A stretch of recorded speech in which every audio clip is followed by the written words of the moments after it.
Guys, hold on. Going live. There it is. See that thing? That red line? And we are live. Look at that. That's my first live. Yeah, look at that. I Okay, mean, so I I've guess been I alive can for 30 years. been alive and now you are live, digitally live. Let me tweet. Hey guys, if you're just joining us, you can see how many people are here. Nobody. Okay. Well, I mean, I'm here. That's true. There's one person we're viewing here. you. We're here. There's two people. How do I? Is that me and you? No, that's two other people. Oh, okay. That would be weird. There's actually two of you here. Now I've got to my YouTube channel name is, I was able to snag Victor. They gave it to me as a present because I was such a darling. Okay. So this is the actual video. Now three people are watching. So this is the actual video. Now three people are watching, and I'm killing that. And I've got to copy, share, copy, and then we go to Twitter. And quickly, I'm just going to say live. Okay. I mean, I could put something out on Instagram. I've got as many as 150 followers. Oh, yeah, sure. It might even be 151. Yeah, you can do it. I mean, the growth is exceptional. I'm live now. I'm getting drunk. Well, after we open the bottle. Even your tweets are live. Okay. I would have agonized over that for. Oh, yeah. Okay. And then we go to Facebook, and I'll put here live now with whiskey and British guy. Why do I get second billing? to whiskey. That's a good point, sir. I apologize. And then I'll also go. Come on, post. Oh. And then I'll go to, I've got to go to GimmeAbreakman's right there. And, oh, that's the other one. Hold on. There's a retired GimmeAbreakman because I screwed up some setting. And then we say, live with a BRIT and a bottle of whiskey.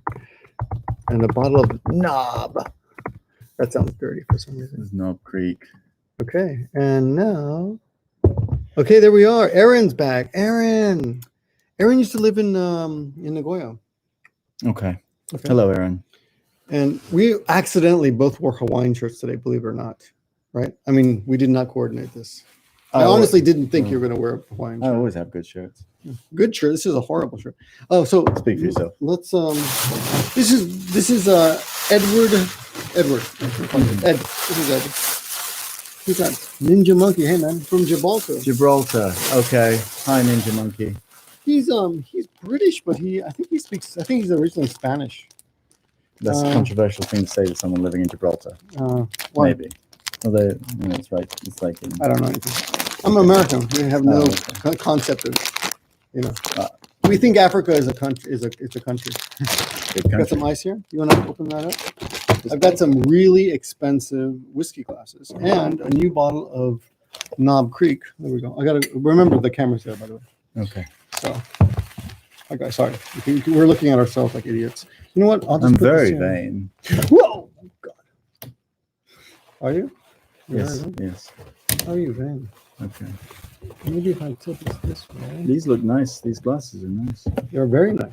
Is this like Kiriko or something? No, they're super expensive from this ex-girlfriend. Oh. Who bought them for me years ago, and then after I got married, I never used them again. But now that you are here in my life, sir, beautiful. I have a chance. And one of them's got. I just washed them, so they're slightly wet. One of them has chip in it, so they're like. Can you tell where the chip is? There's a slight chip in one of them. Can you see the chip? Okay, so I'll take the chip out. It's on the outside, luckily. So. It's a metaphor for life. Oh no, that's just water. Oh. Put your finger on it, like this. Can you feel the chip? No. I can't either. Maybe it's my. Okay, well, here you go. Have yourself a block of ice or two. Okay. We're having. I'm going to take a couple. Why not? I don't want to get. We already had a little strong zero. Yes. Maybe I'll put that there. I thought that'll help. And look at this brand new bottle of Knob Creek. Edward was my model, and I believe you guys should be contributing to the fact that I'm going to have to replace this bottle of whiskey to make this video. You know what? So this is his first time. This is a live video. Yes. And they have a chance. They have the opportunity. Some of these lucky fuckers, excuse me, I didn't say that. Lucky duckers, if they wanted to, they could actually send me money. Oh. And some people who do these things, yes, apparently ask for a lot of money all the time. Like, hey guys, I fil like I should do it because otherwise, why am I doing this? I'll shill for you. Give him some money. No. I always feel guilty about asking about that, but at the same time, I always feel like if I don't, it's kind of like, oh, I feel that. Oh, that's nice, huh? Maybe. You hear that? You guys hear that sound? Listen to this. It sounded better with yours. Oh, there we go. So hold on. But anyway, we will get to the comments. Oh, there we go. $20. I can't see. Does it say $20? Australian. I don't know. $8.20. Okay. Maybe well, thank Australian you. dollars. Great to be able to make it to a live stream. Hey, dude, thank you very much. Okay. I think we should drink to Jake. This is for Jake Lusick. Jake. Cheers. If you're the man with the biggest penis in our comment section right now. Yes, I'm not in the comment section. Obviously. I'm saying we're looking a little bit homoerotic, I think, with our matching shirts, or like the shirts on. Yeah, or we're looking like we're about to park your car at a hotel. Can I take your car, sir? What are those called? Valet. Thank you, valet. So one thing, so you've never done this before. One thing I noticed about this, I have a very good vocabulary, but as soon as I turn on this camera, I suddenly forget everything. It's convenient. Yeah, I can't. So let me explain Edward a little bit. Let me explain why Edward is here. Edward was my model, well, has been my model, and hopefully will be my model for years to come in many of the ASMR videos. And he was, we met at the gym, right? That's right. And you recognized me. Yeah, I think so. I think I've been watching your videos before I even moved to Japan. Okay. And you've been here 8 years now? Yeah, I came in 2012. So he approached, well, he looked at me and he gave me a look that I knew right away that he knew who I was. Because I've gotten that look before, right? Mm. And anyway, we slowly started conversing, and I asked him if he ever wanted a haircut. Please hit me up because I could definitely use a good model. And then this opportunity, yeah. So he's been very, very cooperative, and we've done 3 haircuts now. I think it's been 4. 4? Is it Esther twice? I think I went to Esther twice. Yeah, you like Esther. Sun Wolf, and yeah. I mean, I've liked. Well, Barber 8. Well, they're all great. Barber 88 most recently, just a couple of days ago. We just did Barber 88, like 3. Actually, Sunday. What's today? Tuesday? Was it Sunday? Yeah, it was. Sunday. Yeah, it was so it was actually the fastest turnaround for making a video for me ever. Right. Check it out. Yeah. So, well, if you're interested, it's not linked in the wherever, whatever people do. It's not linked in the description, but. Edward is, I don't really know that much about Edward, except that he works out a lot at the gym.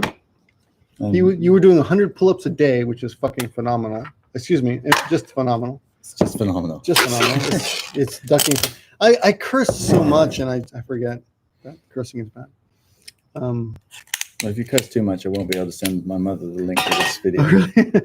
Dan out. Shout out for Dan in Wakayama, Ken. I did a homestay there in high school. What does that mean? Shout out for Dan and Wakayama again. We're at a shrine about this is about a 10-minute walk from Sako Station. Ninja Monkey has said, thank you, Ninja Monkey, for your question. Where in the UK are you from? I'm from Devon. What are people like Devon from people Devon? In Devon, it's That's nuts, by the way. It's fairly rural. No. There's not much going on there. Do you say rural or rural? Rural. Do you say suburban? Sometimes, but not in relation to Devon. Okay. So you're in the country. Adam So Tokyo says Devon is a farmer's town. Yeah, that would be true if it were a town. It's a county. It's full of farmers' towns, though. What does that mean, though? What does what mean? I don't understand England. Like you guys. You have distinctions. Like in Japan, we're not in the country. We're definitely in the city, right? Yeah. But isn't this relatively to Sakai is the middle of the city. This is relatively suburban. Oh, okay. Well, Wasn't I mean, Devon doesn't really have. It's got two kind of. It doesn't really have major urban centers to be suburban from. So you have no? Do you have convenience stores? Stupid questions. I have no idea if this is a If stupid. we got convenience stores, I don't know if anywhere in England's got convenience stores. We've got. Really? I think most places. That's shocking to me. Maybe in London. Someone can correct me. Who's been to Are there London. convenience stores in London? I Please mean, let us know. broadly in Devon, I think everything closes at 11 p.m. That's at amazing At to the me. latest. Really? Okay, so what do you got in Devon? You got you have like a bar, a like lunch meet in Australia. Didn't know that. I've got an uncle who lives in Australia. I'll have to ask about that. he's a criminal, of course. No, he moved there. He moved there. Right, Those so are because he was a criminal. No, those are the wardens, aren't they? No. The prison wardens. We have corner shops and Tesco locals. That's right. SPA, spa. He's talking about the spa shop. Okay. What is that? It's like it's a corner shop. Oh, spa? It's not a place you get a massage or? I want to say that it's got an R at the end of it, but I don't want to correct Ninja Monkey because he's been good to me so far. Ninja Monkey, I think are you originally Spanish? Hablas español, sí? Do you speak Spanish or any other language? Oh, So we just got some mixed nuts. a gentleman called, I'm assuming you're a gentleman, Jonas Candies. Ed, you sound like you have an American twang in your accent, as your accent is unusual even for Devon. Thank you, yes. I've been living and teaching in Japan for 8 years, where American English is the preferred kind of accent for in my school for education. So I have come to it. I've lost some of my original British accent, I think, being here. Also, I lived with an American woman for 3 years, which I think had a big effect. You finally got rid of her? Well, I wouldn't like to say anything like that on a live stream. You can't edit that out if I say something offensive right now, can you? No, well, I could. Yeah. Well, but you. The Ninja Monkey will know. There's nothing offensive to say about her. So we have Oh, I didn't have any of these. I guess What the hell's that? Edward is one of these odd blokes. I like saying blokes. I can only say British people are blokes. I don't think Americans are blokes. Whose Japanese is actually very, very good. Oh. From the little I've heard of it, but it's you can actually tell when people are really, really good. So he has my respect for that. Not that it's my own morality, but I feel like there's a lot of people who come here and they've been here for years and they never pick up anything. You know who I'm talking about. I mean, there's a lot of people like that. No, there's plenty of people, Yeah. But you know what? I can't sit in judgment of them because Right. the first year I was here, I was lucky enough to be in a language program. So I wasn't working. I wasn't doing any classes apart from that. It was You were just studying. just studying. It was 3 hours a day, 5 days a week. And then, the homework and such on top of that. And there was a lot of support from teachers and from conversation partners and things. And just spending that year really gave me a foothold that I think people who come here straight to work, I don't think they have an opportunity to spend that amount of time focused on the language. And then it's really easy to, once you realize that you can live without it, it's easy to convince yourself that you may as well live without it. Yeah. It has definitely enriched my life here to speak the language, though. Absolutely. It has. Just in case you couldn't catch that British accent. It has enriched his life. That's one thing that I will definitely say. I feel guilty judging other people for having shitty language skills, but mostly because they don't try at all. Like they put no effort into it at all. And I slaved away. I mean, I really hit the book. The first year I was just buried in my book, and I had no proper program. I just looked up words in the dictionary and looked at the example sentences and figured things out. Yeah. But you actually what I want to ask you is what advice would you give people who are just starting out to study Japanese? Study Japanese. I just don't give up. The first I think if you want to learn Japanese, you need to think of why you want to do it. Like, what's the end goal? If it's to enjoy, anime or manga in the original language, then that's fine, and you should direct your study towards that. If it's with a goal to eventually moving over here and working, then you should direct your study towards that. But don't lose sight of it and get sort of bogged down in the minutia, which is really I don't know what to say. There's a lot of times where you'll come across something you've never seen before, and it's very demotivating. And I get that now. No, me too. I'll be on the phone talking to a city official or someone, and they're speaking in a language I feel like I've never heard before, and I've been here for 8 years.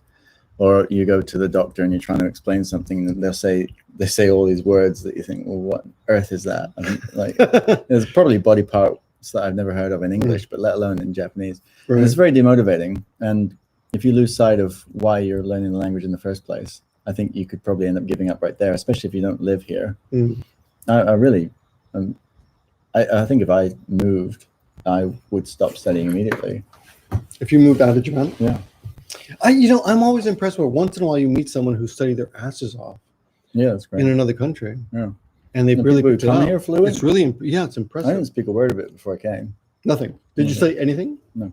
No. Oh, really? I learned how to read hiragana. Yeah, me too. That's all. I learned that, and I learned like the basic sentence pattern. It's backwards, and I learned a couple words like ki, inu. I don't remember. Maybe okane. I don't remember. I wish I'd learned katakana first, because at least you can kind of get by with that. Thanks, King Cheeseburger. Yeah.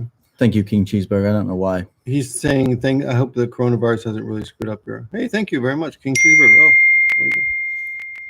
And someone called Yanko Ronin learned Japanese outside Japan. Don't give up. Don't give up on failure. There will always be bad books and badly structured dictionaries, but there are some that are good.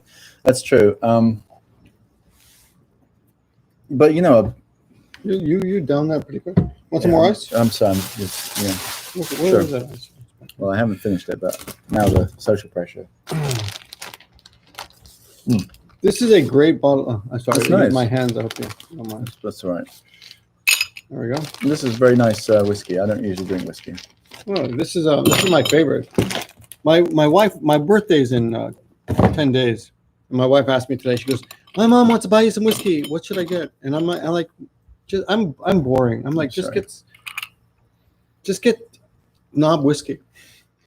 But I should, take advantage of that offer and go for something different. Right? I'm just going to interrupt you. The kind gentleman, King Cheeseburger. I don't know what CA is. That Canadian dollars? Yeah, I guess so. Very kind. Thank you. Thank you. None of that money went to me, but thank you anyway. Well, it's going to you in an indirect way. That's true. I didn't pay for this in whiskey. An indirect way. I didn't pay for the whiskey. So thank you for my whiskey, King Cheeseburger. Actually, I'll give you guys a real moral debate. I've offered. Have I offered? I've offered to pay him. I think I've offered to pay you for your haircuts. Sure. And you pay for the haircut. No, but pay you for your time. And I feel like my time's not worth that much. Yeah, he's been as resistant. my employer will tell you. But I've paid a lot of. So as you guys, maybe you guys don't know, but I make the. Oh, isn't this beautiful? This is a beautiful cup, by the way. These are $100 glasses. These are $100 glasses. So that we need another $100 to be donated immediately. That my ex-girlfriend bought me, and my wife has never used, and doesn't even know that my ex-girlfriend. She probably thought I bought it myself. I think it's the second glass is stronger than the first. This is more whiskey in there. That's about it. That'll be it. What was I saying? You gotta help me keep. You were saying about how I refused money. Oh yes. So I think I should be paying this man. Though I'm also I don't want to damage our relationship with money because money damages relationships. So I think I would find out how much it would damage.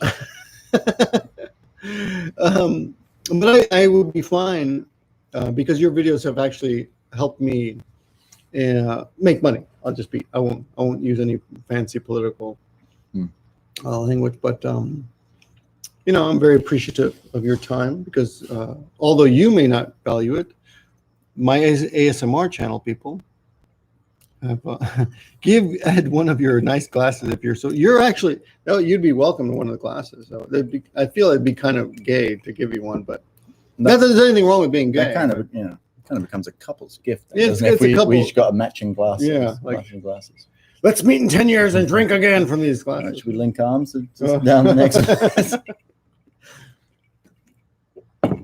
So Edward is 20. Are you 29? 30. 30. 30. Oh, you just turned 30, right? Just turned 30. He just turned 30. Yeah, Line, I know that because the app Line messaged me and told me, your friend Edwards. And I messaged him and he didn't even look at his message. So he didn't even know that I had congratulated him. They may have sent you a notification to tell you that I was 30, but they didn't send me a notification to tell me that you had. It's almost empty.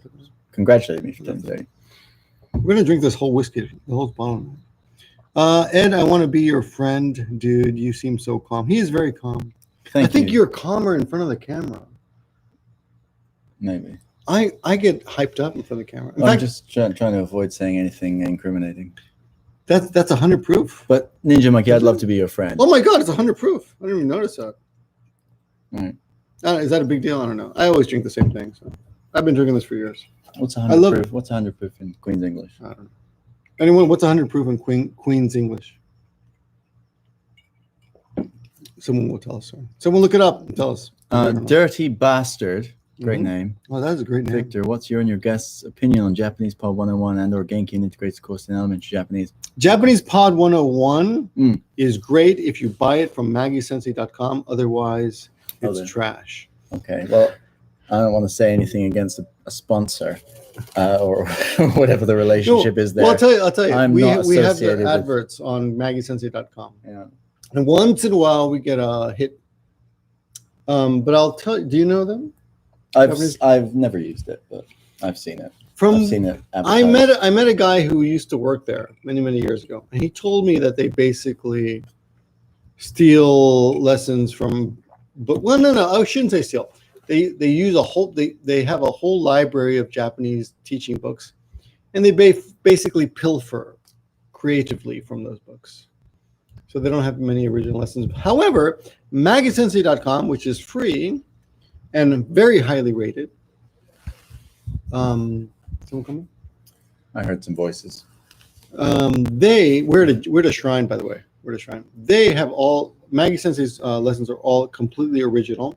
The only bad thing I'd say about Maggie Sensei is that they're overly cute most of the time. The lessons have pictures of cute dogs. So that's clearly the only bad thing to say about this is not an objective opinion. I've used Maggie Sensei before.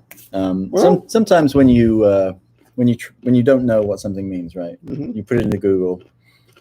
And earlier when I was trying to find the answer to that in English, now by and large I'll look for what it means in Japanese. Mm-hmm. Before when I would put it in English, often Maggie Sensei would come up because I think you covered kind of quite a broad range, but also buried down deep into a lot of the topics. Oh. So I would say sometimes you get onto there and the page is very long. Yeah.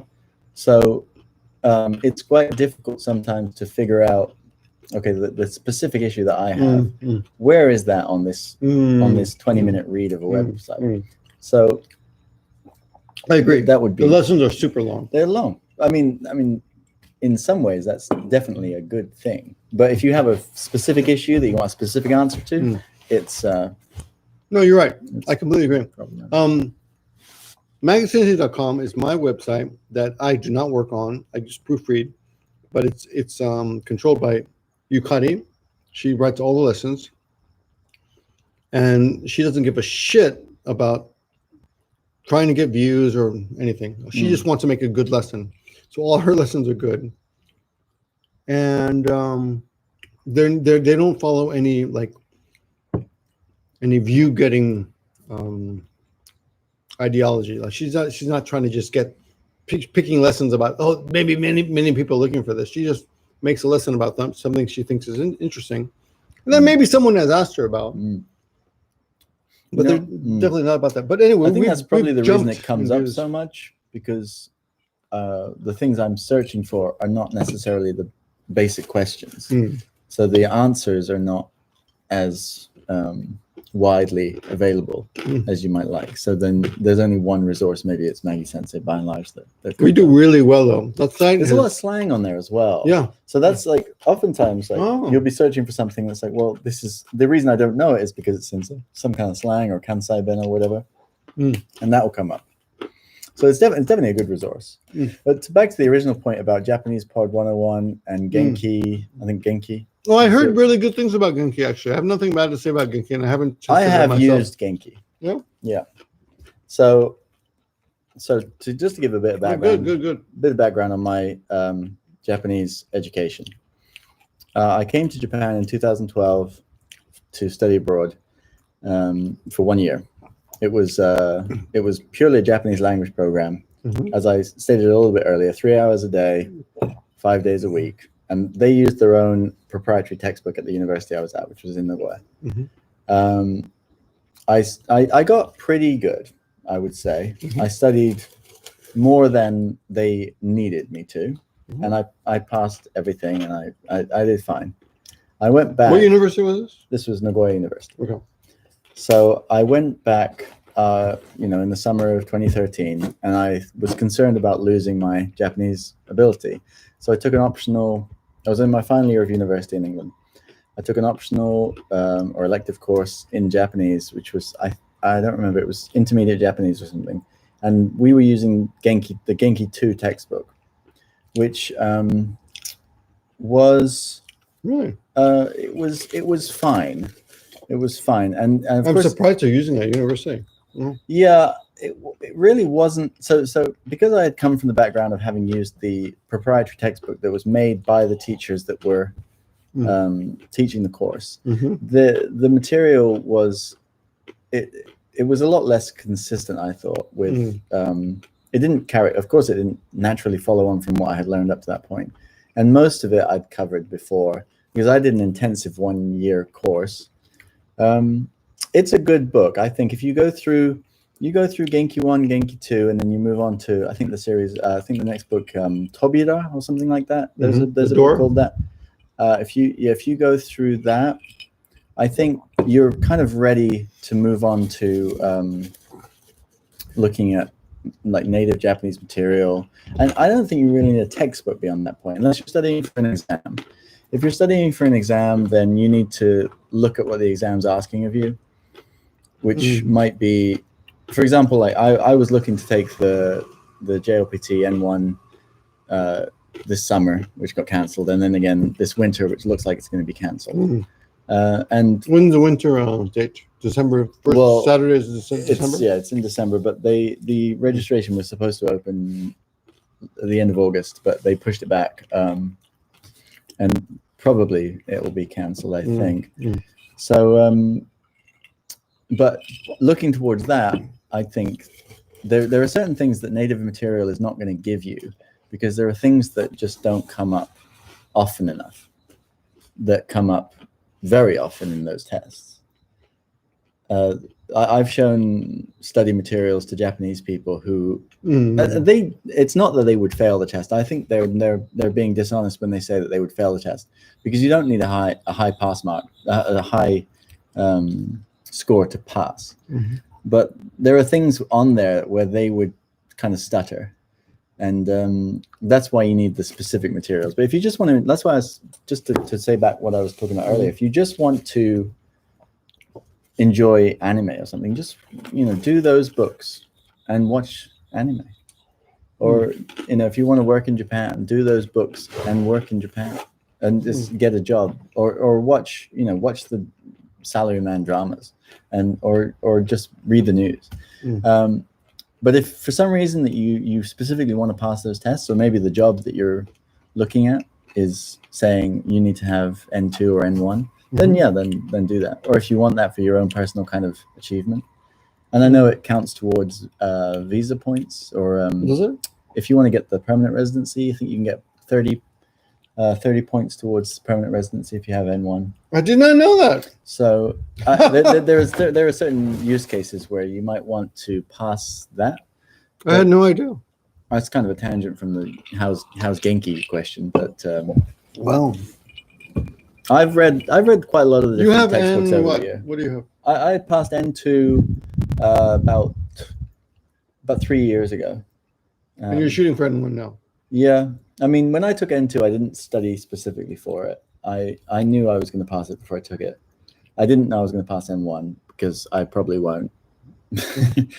But I can, as far as my ability goes, I can speak, I would say, relatively fluently. I don't usually come across things that completely fluster me anymore. Especially, it's really, I think the thing is, people talk about fluency, but fluency is domain specific.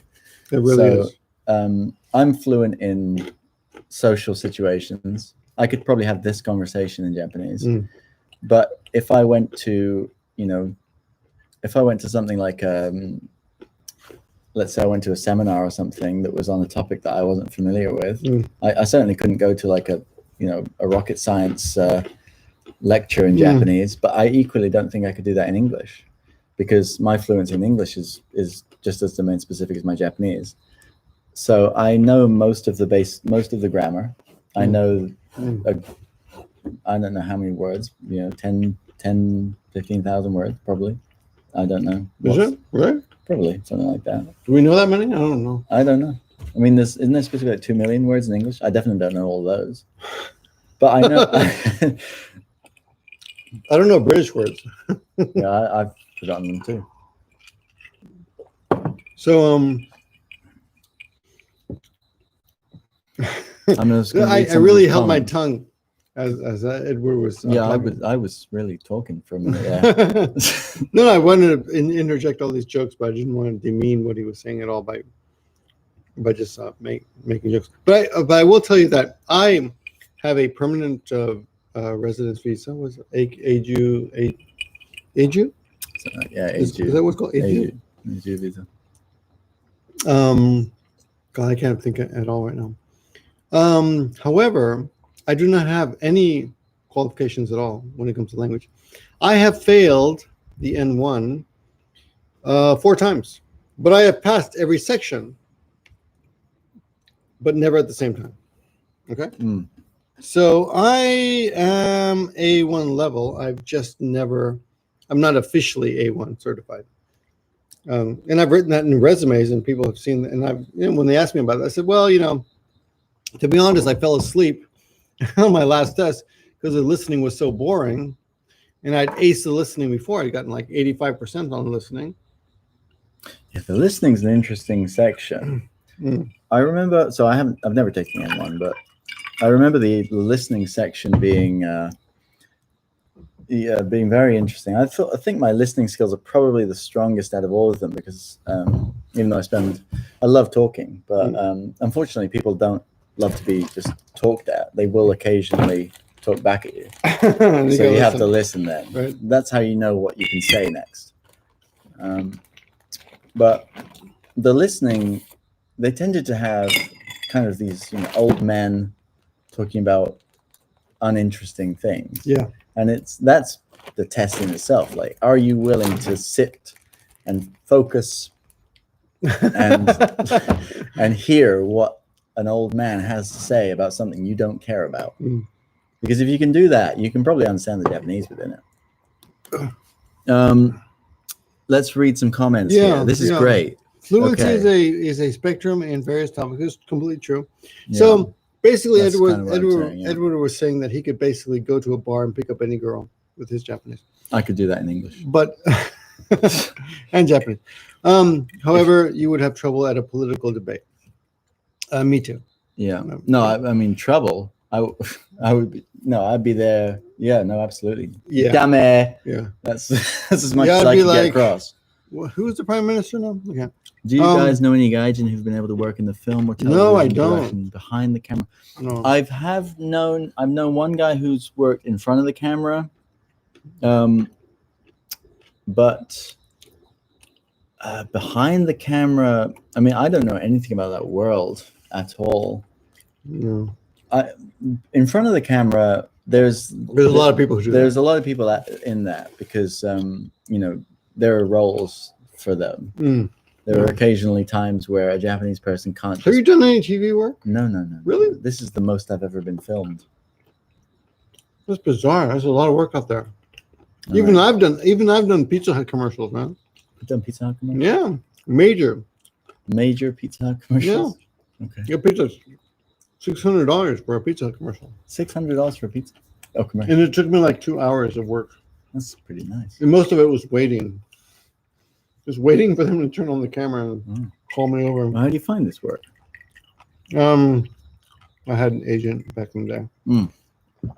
But then the agent took 4 months to pay me, and I said, "Fuck you. This is crazy." Let me see. Oh, a question that was asked some time ago by me. By who? By me, myself, Edward. Oh. Dirty Bastard has answered it for us. I don't know when. There's no timestamp. Maggie Sensei sounds like No. Just a moment. Yeah. He says that, or she, This one? 100 proof is 50%. Oh. Just mixed up my spreadsheet here. So thank you for that. 50% alcohol. That's pretty strong. Okay. So it's just hot. But it's good. It tastes good, right? Yeah. It's good stuff. 50% of it tastes good. This is Kentucky straight bourbon whiskey. You know, Kentucky is famous for white trash and white power and whiskey. No, Horse racing. I have no idea. Actually, horse racing. I'm sure I insulted someone. But, give me a break and Brik dual nationality, dude, and I've become a British citizen 2 years ago. What does Brik mean? Brik dual. What does that mean? Brik dual. Maybe he means Brit. This is a problem with teaching English. Do you think I've got dual nationality? Is that what you mean by that question? None of us have dual. He's addressing you and then Brik dual nationality, dude. Right? Is that me? I don't have dual nationality. I mean, no. And I am American, and I have a permanent visa. I became a British citizen 2 years ago. But I think I'm psychologically still American. So the guy who's wondering about whether becoming a British citizen 2 years ago would be a problem when teaching English in Japan. I mean, that's going to really depend on the school. Some of them care a good deal about where you're from. And some of them care. So to give some context to the school I work at, we have 4 native staff, foreign staff, non-Japanese staff. 2 from America, myself from England, and 1 from Botswana, which is an African nation. And so, how's his English? Her? Yeah, it's flawless. Oh, wow. But I think it would be. Is it British or American? It's more British than American. Cool. It would be. I think she's wondered at times, like, if the amount of, because they treat her English as being inferior to ours, although the quality of it's the same, right? But the kind of there's a lizard right there. Sorry, no, you can't see that, but there's a lizard over there. Oh, sure. Probably gecko, but my focus is lost. What were we talking about? Yes. Botswana. It's gonna take me a minute to get that back. I'm not used to this. Her English is really good. Her English is flawless. However, they treat her English. Oh, yes, that's right. So they treat her English as though it's lower because of the nationality problem. But if you've got dual British citizenship, I mean, I think I would just trade on that. Just say, look, I'm British national. Yeah. So I don't think that would cause any problems. I don't know if British fellow, I'm eligible for an Irish passport. Someone mentioned get one of those versus my American one when trying to relocate to Japan. Not sure if you can answer that, but any benefit? I don't see how an Irish passport would be better for you than an American one. Yeah. I don't think either of them would come at a disadvantage, though. American English is the kind of the de facto, like, we want this. But being British has never been an issue for me in getting a job. I've only worked 2 jobs here, so the Irish passport is not going to hold you back. But if it's work to get it, you're saying you're eligible for the Irish passport. versus your American one. If you already have an American passport, the Irish one is not going to be like a step up. Yeah, it's not going to improve. It's not going to change anything. In fact, if anything, they'll be like, "What does this mean?" I mean, we better look right this now. up. Right now, in American, the kind of there are more Corona American situation, I don't know if like because America's got more cases than Ireland, maybe I would just that would be say, a thing, but I would just doubt say being American is more embarrassing than being Irish because of Trump. If that matters to you, but that's of course my own political opinion. Oh, Adrian Pete, that must have been the gentleman who asked the question before. Yeah, it's good to hear that from you guys. Oh, he thought you. My name was Brik. Okay, that's a much better name than I have. That's pretty good. I should play I Brik. might go by Brik. Brik. Yeah, you've put Brik in the title. That's why. With a brick. Oh, I meant Brit. Oh my god. Adrian P. I apologize on behalf of Victor. Yes, I did not notice that. I'm a Brik. Well, what do you know? Weighing you down. All right. The wizard that climbs the library. A Burke. Okay, not the first time I've been called that. You know the term a Burke? Is that an American thing? What does that mean? It's British. I think it's British slang. I mean, someone could correct me. This is great to have people to correct you, right? Like this live audience to say, "No, you fucking idiot." That's not right. So I'm about to say something that's probably not right. A Burke is like an idiot, but in British slang, it probably means something more offensive than that. So, oh damn! I just had a question for you, and I completely forgot it. But because I was offset by Adrian P saying I'm an honest person. I'm not completely honest. I just, but I don't lie about shit that I don't have to lie about. Like I don't tell you all the jobs I have and where all my money comes from. I will tell you that I do well economically, it's definitely not from just teaching. I would not advise you to come to Japan to teach English. How about that? Would you agree with me? Well, my sole income right now is from teaching English. Right. In Japan. Would you advise anyone to follow your footsteps? Well, look, it depends where your motivations are. And your age. Yeah. If you want to make a lot of money, don't come to Japan to teach English. If you want to live in Japan, then if that's your whole like driving force for life, which is fine. It is. Then it's a really easy way to achieve your life ambition. You can do it, but it's not going to be financially the best move. It's definitely not the financially best move that you could make, because the only way that you got a teaching job over here is that you have a university degree, probably. So when I say the only way, it's not true. There are other ways, but probably you have a university degree. And if you have a university degree, you can earn a lot more money. I don't care what your degree is in. You can earn a lot more money doing something other than moving to Japan to teach English. But if you want to live in Japan, then do it. That's what I wanted to do. Right? I came here for a year to study. I went back, and I thought, you know what? I want to go back. And I didn't have anything that I could do. There's a lot of people over here being engineers. There's a lot of people over here working in international law and things like that. I couldn't do any of that. What I could do is speak English, and that's what you need to do if you have a degree. And I came back to work here in 2014. So I've been working here for a little over 6 years. So you came here for 1 year first? I came here for a year to study.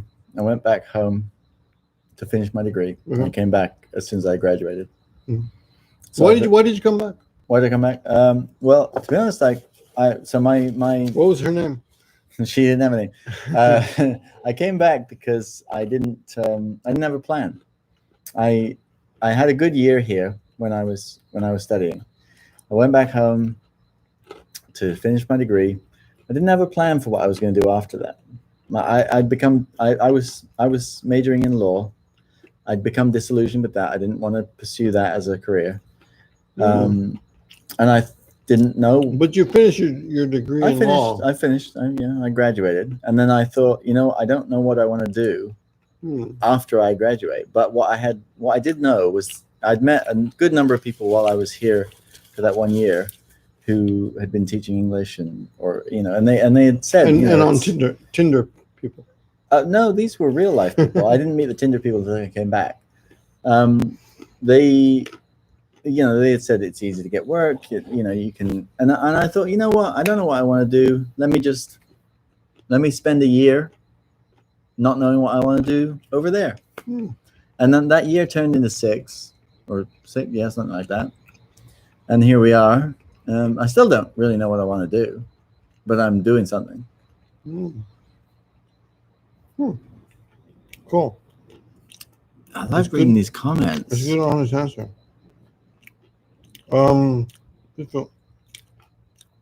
Fake priest? What does that mean? No matter what the job, fluency is practically the only way to financial success in Japan, according to Eric Bailey. That's an interesting point. Who's Eric Bailey? This is a gentleman right here. Yeah, but how does he know? Eric Bailey. Maybe he lives here and works here. I don't know. Anyway, someone's talking about Ra's al Ghul up there. Back it up. Ra's al Ghul is a Batman fake, villain, fake right? name. Yeah. He's a good guy though. He's a big supporter of all of us. Is he a Batman villain? He's not Batman, but he's. I mean, how far back do you want me to go? Oh, he's gone. He's gone. I'm sorry, Ra's al Ghul commenting, man. Oh, where are you looking? Oh shit! Ryu is in the chats. Who is in the chat? Who is Ryu? Oh, that's Ra's al Ghul. Okay, he's saying Hadouken. That's why Ryu's in the chat. What's Hadouken? It's Hadouken. So Ryu is a character in Street Fighter. Oh, I don't know. Hadouken is the energy blast that he does. I don't know. Okay. I have no idea. So Victor's been living in Japan for and I don't play any video games. I don't play any video games. I play Mario Brothers with my wife. Play Mario Brothers with your wife. I don't do any of those fighting games. So I want to, but unreadable name, Flargen Yargen. I just finished a university degree to try and move over there. Good for you. Good for you. Do it. Do it. Any recommendations on an alternative, easy to get gaijin jobs other than English teaching? I'm sure you've seen a lot of ways over the years, Victor. I don't have a degree. Don't have a degree. Don't have a degree and move over here without an English degree. If you have a skill, like a musician or a cook, you can do it. But you still need a restaurant or a club to sponsor you. I used to own a couple bars, and there was a couple of people that we employed who were here on those degrees. Also, so Corey Morrison, the person who made that comment, what I would say to you is look into whether your country, wherever that is, has a working holiday visa option with Japan. Because if they do, you don't need a degree for that program, or at least you don't from England. You can come over here for either 6 months or a year, depending on your country of origin. And even if you're a moron. Yeah, absolutely. I mean, I actually came over on a working holiday visa the first year I was here. Yeah, you can do it without. It's much easier to get. Well, they have a limited number per year. I think in England it was they have 6,000 or something per year. I'm completely wrong. Probably this was 6-7 years ago. So, but if you get that, you can come over without a degree. You can come over without a job offer. You can be here with no questions asked for 6 months or a year, depending on your country, and then you can find the job who will sponsor you, and they may sponsor you without a degree. So I would look into that, but you need to be prepared because you might be the entire time without work. You need the money to support that life. These are good questions. You've got good viewers. Oh, these are good guys. They're all morons, right? In a good way, yeah. Yeah. Do you think you'd get laughs doing stand-up? I've done stand-up comedy in Japan, and I've gotten laughs. Stand-up comedy in Japan. Did you do that in Japanese? In English. Okay, and what was the audience makeup? It was all foreigners. Okay. So I did well. So were you saying stand-up comedy in Japan? So this question, is that asking... But I did stand-up comedy in San Francisco and half-bombed. Okay. I was really nervous in front of like a real gaijin crowd for some bizarre reason.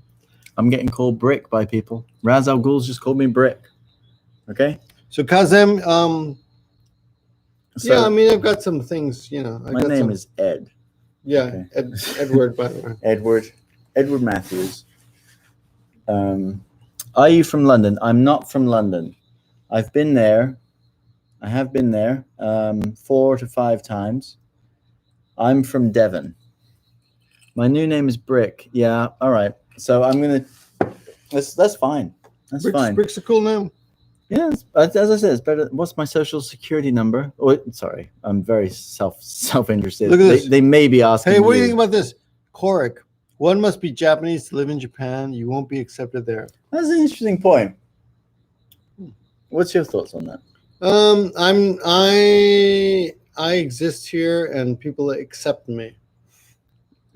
But I recognize that there are a lot of people who look at me and like freak out like, oh my God, I don't know what to say to you because you're a foreigner.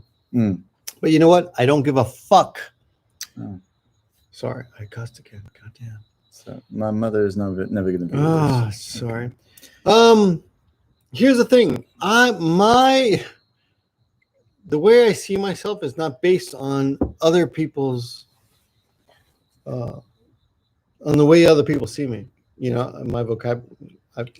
We've drank. We've had half a bottle of whiskey now. So that's 100 proof, 50% ABV. So it does not bother me. Let me give you an example, okay?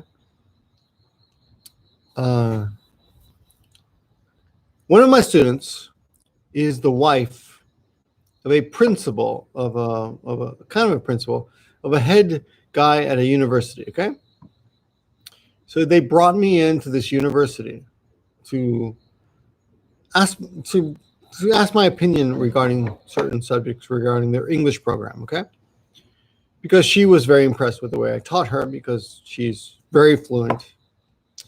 Anyway, long story short, they brought me into this meeting, and I speak Japanese and I understand Japanese, but a lot of and there was like 10 English teachers in this room, and like 70% of them, let's say six, let's play the odds.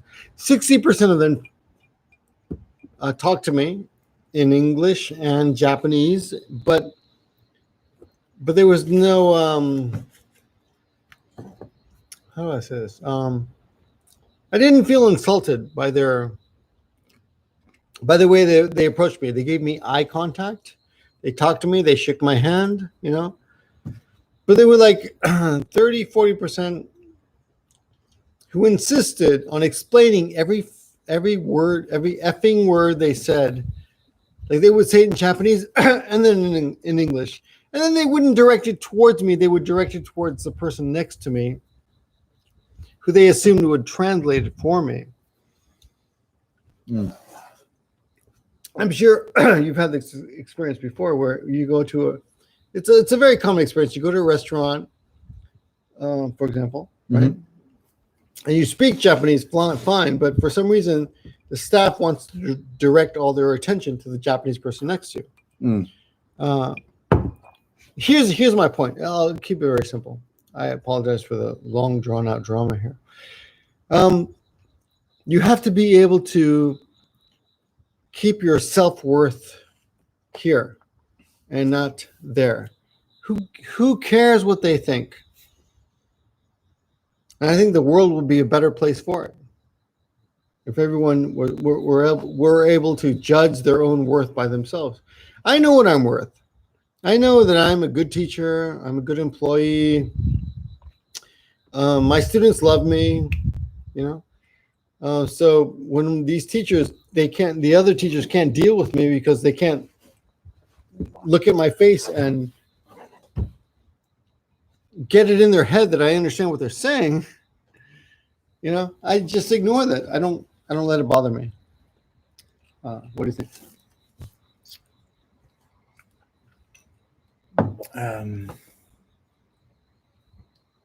I listened to quite a lot of what you said there.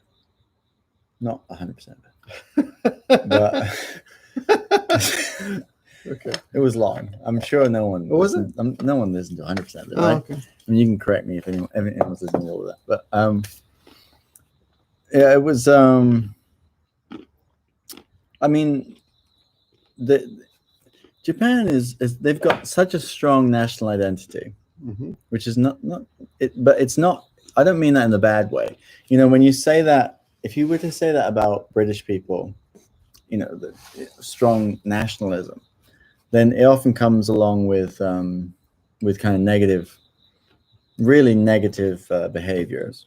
Like, I mean, it comes along with racism. The Japanese national identity, it seems, it has pride in Japan, which is fine. But it also comes it comes along with this kind of closed-mindedness where they don't realize that other peoples can also have, you know, interesting or correct opinions. I think it doesn't matter how long you're here, they see you as there's no way to overcome not looking Japanese. It doesn't matter how good your Japanese is. Yeah, that's true. You can be fluent as hell, and they still will direct their attention to a Japanese person near you and hope that that person will translate for you. You can go to a restaurant with a Chinese person who doesn't speak Japanese and still be ignored. Yeah, that's happened to me before. But I think it seems like it might be better to not be Japanese in Japan some of the time. Oh yeah, because good point. Good point. Some of the pressures, like you don't get all the advantages of you know, oh well, you're Japanese, so you must have all these good qualities that they assume about other Japanese people. But at the same time, the responsibilities don't fall on you, and you can prove that you have the values. You can prove that you're reliable, and you can prove that you're intelligent, and you can prove all these other things that they believe Japanese people to be. But what never falls on you is the responsibility to be those things. So I find it quite easy to live here. And some people will say to you, "Oh, the Japanese, they're the most racist people in the world."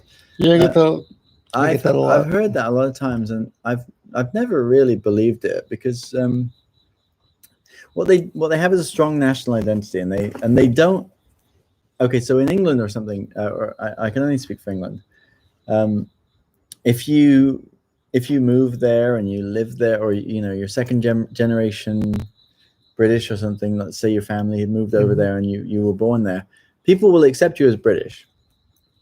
And there are always going to be people who won't, but I think by and large the population will accept you as British. Over here, second generation, I think even, you know, but people aren't going to make a problem of it, apart from the problematic people. If you just moved there and you're working, right? When I was a child, we had an au pair. That makes me sound very middle class, which I am.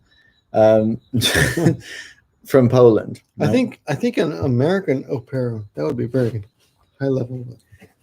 So, but I had a nanny, so she came from Poland, and she was wonderful, right? She came. I think I was I don't know, 11 years old, something like that. And she came back the following year, stayed for another summer. Eventually, she moved to England. She moved to London, and she was Polish by birth, but she lived in England from when she was probably about 25, up till now. Right? She's still there. She's maybe nearly 45, and it's she's been working in England. I think basically is treated as a British citizen, but she has British citizenship, right? So, but I mean, when I say that, I mean by the people of England who are around her. I don't think I'll ever be treated as a Japanese citizen, even if I had citizenship.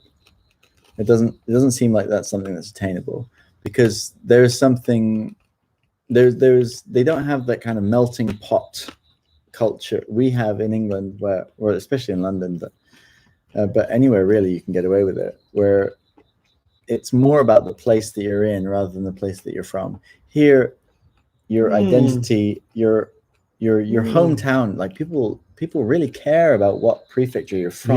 Yeah. And things like that. People don't really care about that so much in England, I don't think. Or at least I don't. I can't speak for everyone. So she's been there for 20 years or something, and she's basically British. Whereas I've been here, okay, it's not been as long, but I've never felt Japanese a day in my life. And I never will, as far as I'm concerned. And I've been here 30 years, and I'm American. Yeah, no one's ever going to look at me that way either. That's true. That's a good point. That's a very interesting point. But, so as I was saying, though, that's really a great thing some of the time, because none of the responsibility comes along. It's really, if you speak Japanese and you're not Japanese, it's a wonderful life here. Like, no one expects anything of you, and you can deliver way more than it's so easy to deliver more than they expect. They don't expect you to be able to say thank you in Japanese. So if you can have a full conversation. You know what's interesting, though, about speaking Japanese? When you barely can speak Japanese at all, people will tell you how wonderful your Japanese is. And then once you start speaking at a certain level where they think, okay, this guy actually knows what he's talking about, they stop complimenting you. Oh, really? I barely ever hear how good I am anymore. I still get the occasional. Well, maybe you're not that good then. Could be. No, but I have that down. I used to be I would be in the supermarket, and I didn't know what to say. I would say arigato, and that was it. And they would say, oh. But now I'll have a full conversation. You're right. If I say just one word, I'll get complimented. And then I'll say, I'll say, what are you talking about? I barely said anything. How can you say that? And then they'll shut up. But you used to buy it, but I don't do that anymore. I want to read these comments. How'd you hide your eyes? Let's read all this. Go back from about it over here. I don't know. Go back from about that. Okay. Yeah. When I studied in Japan, there were a couple of times where I'd be speaking Japanese, but the waiter replied to the Asian in our group, even though you didn't know Japanese. Yeah, that definitely happens. Yeah. That's happened to me a lot. No, that definitely happens. I think I can definitely understand that perspective, though. Like, I don't. As many people have told me Japanese people are racist. I don't want to agree with that view, because they're not coming from a bad place with anything that they do. I mean, when I say they, that sounds like I'm trying to be a racist or something by unifying them as one. I think the word racist is overused. It's a dangerous. It doesn't mean, it has no meaning though. So what I mean is that when I've experienced that, no one's ever deliberately thought, oh, well, he must be a moron because look at him, he's very pale. Let me talk to this Asian, because they must be better than him at Japanese. No one's ever thought that way. I think it's just they have trouble. And to be honest, most of the people who aren't Japanese who come here don't speak any Japanese, which is fine. I'm American, so no working holiday visa, but Ireland does. That's why I was thinking of going. The speaker? This guy? Yeah. Corey. Corey. So I had said something about that. Wonder if I need to become an Irish citizen or the passport. Yeah, I mean, I don't know specifically about whether the working holiday visa is a citizenship related issue or a passport related issue, but it's absolutely not essential to get the job. There are definitely other ways. Sometimes people are annoying, but that happens to expats in every country. Absolutely true. Absolutely true. Like there's no perfect country. Anyone who moves to Japan with the vision that it's some sort of nirvana is not going to have a good time here. What do you think about that? So there's a lot of people who think they've watched the anime, they've read the manga, they hate their country. Japan is it. Japan has idols. Japan has, Let me give you a minor example of this, okay? I moved so my wife worked long story short, I had a decent apartment, but I got married, and most of my wife probably wanted to get a different apartment where not so many women had ever slept in. So we moved to our own new apartment, and we got married, and it was kind of near the station, which was closer to her connection to her work where she used to work. And I'm the kind of guy who doesn't give a fuck. I'm like, whatever, sure, that's fine. I don't care. I don't care where we live. I'm fine anywhere. I can live anywhere in the world. That's the thing a lot of people misunderstand about me is I'm not a Japanophile. Are you a Japanophile? No. I'm not a Japanophile. I just happen to live here because it's nice. But I would easily move to another country for no reason, except money. You know, I would if you offer me a great job in Russia. Well, Russia, I don't know about Russia, but another country, except America and Russia. I actually would hesitate going back to America. How about you? If I said I can't go to America. Yeah. I mean, if you were offered the visa freedom and everything. For what? No, say you're doing the same job but in America or Russia, for example. Would you go?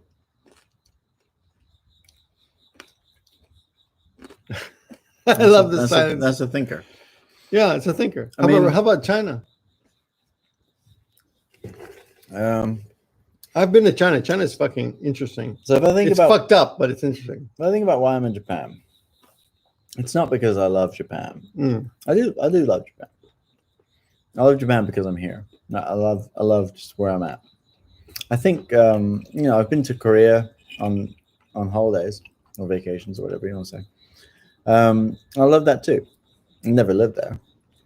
I think there are more places where I could live than couldn't. And there was a time when I thought I was going to live in America. Really? Yeah. Oh, good. I was engaged to be married to an American, and we were going to potentially move to America. So that was definitely within the bounds of possibility, and I don't have a problem with that. I've thought about living in China before. Like, there's a lot of people who teach they teach English. You do you're in Japan, you do a year in China, you do a year in Korea, you go to Taiwan. Whatever. You do your Asian tour. I don't have a problem with that either. But if I was to be offered the option, like the same standard of living in every country, I can't imagine that either America or China could offer me as much as Japan could. It's much easier, I think, to have a higher quality of life here. I mean, I basically get paid the minimum amount you could get for an English teacher, I think. It's not that bad. It's not that bad, but like I've been here for 8 years. So if you move over to Japan, you won't get a lot less than I do the first year you're here. And it's fine. You can pay rent easily. You can eat out whenever you want to. You can travel. You can go to the dentist. You can have a medical problem. Yeah, they look after you. Have you had any medical issues while you've been here? Yeah. Oh yeah, very unhealthy. Really? Yeah. Like what? I stayed in hospital here. I guess it was the second year I was here. I stayed in hospital for 4 days. Oh, I didn't know that. What was the issue? Can you talk about it? Yeah, sure. I mean, my medical history is public record, apparently. So, I mean, to sum up the problem, I had never had mumps as a kid. And I was teaching at a Kaiwa, in English conversation school. And one of the students came in. It was, every student had a group class for 1 hour a week. So there were a lot of students at the school. One of the students, who was probably, 6, 7 years old, maybe a little bit older, had mumps, and they came in anyway. And so I ended up catching it because I'd never had it before. And it's a very infectious disease, right? I think my doctor told me that 95% of people get it when they're a child. Really? Mm. Yeah. And it's not a big problem. But the problem was that as an adult, your immune system is a lot stronger. So if you get that disease, the immune response is much stronger than it would have been when you were a child. Oh. So your immune response is, I think, it's kind of like Weird. Now people are saying this coronavirus, like this cytokine storm or whatever it is. I'm probably getting that wrong, but I don't think it was exactly that. But it was a similar kind of phenomenon where being kind of physically stronger in your body made it more of a problem. So I ended up getting hospitalized from that. It was painful. It wasn't the worst thing in the world. I mean, people have been through a lot more, but I went through that. I think the Japanese medical system was great. I had the national health insurance, so it didn't really cost me all that much. I think 4 days in hospital, I think, cost me about 80,000 yen. Really? What's that? Probably $600 or something. $700, $700, which is really for four days in hospital. My full-time care. I mean, I'm sleeping in the place with regular medications and all this. It wasn't that bad. I thought. I mean, the problem was that I wasn't able to work in that time. So, but if you live in America, you know that would have cleaned you out. Have you either of you read The Rape of Nanking? That's what? That's a very controversial question. I've never read that book, but and I don't want to pretend like I know anything about The Rape of Nanking either, because all I have read is the Wikipedia page. Yeah. So I don't know anything about it. I don't know. I do know that, for example, the mayor of Nagoya, where we're both living, denies that the Rape of Nanking ever happened. But he also says gaijin very good though. Okay. I don't know anything about the topic. I believe that he's wrong and that it definitely did happen. Yeah, he's right. And it was a horrible historical Everybody agrees event. it happened. I think basically everyone who's not Japanese, I think, agrees with that. I think there are a lot of Japanophiles out there, and I don't count myself amongst them, who would be happy to try and erase the bad things that Japan has done. But Japan has done a lot of horrible things. But you know what? Britain's done a lot of horrible things. And so has America. America's done a lot of horrible things. Every country, if you look in detail at their history, has done a lot of horrible things. And I don't want to make that sound like I'm negating the horrible things that they did. And it's definitely diminishing, but negating is a better word. It's definitely problematic that they continue to go to like Yoshikuni Shrine and pray to their former kind of warlords, these people who are war criminals, basically. I think that's problematic. I think that current action is problematic. Looking at something like the Rape of Nanking, we can definitely look at that and think that was terrible. And we need to look and think. And it happened. It clearly happened. I anyone who tries to tell me that it didn't happen, I think I'm not interested in continuing a conversation with you. That's like saying, why don't you just tell, Pearl Harbor didn't happen then? You can deny whatever you want. Or the Holocaust didn't happen. Yeah. It's a Holocaust denial.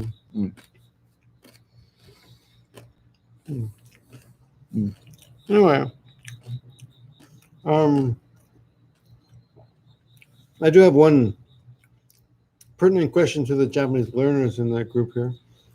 What would you recommend to the people who are now studying Japanese? Me? Yeah. Well, it's a lot of responsibility. What do I recommend to people who are studying Japanese? The main thing is, and I said it before, it's just consistency. It's easy to be motivated to study Japanese like you think, okay, you know what, it's a new month. I'm going to study Japanese. Today is September 1st. Today is September 1st, right? So you think like, you know what, I'm going to study Japanese every day from now. It's a new month, new me. That's easy to say today. What are you going to say to yourself on September 5th?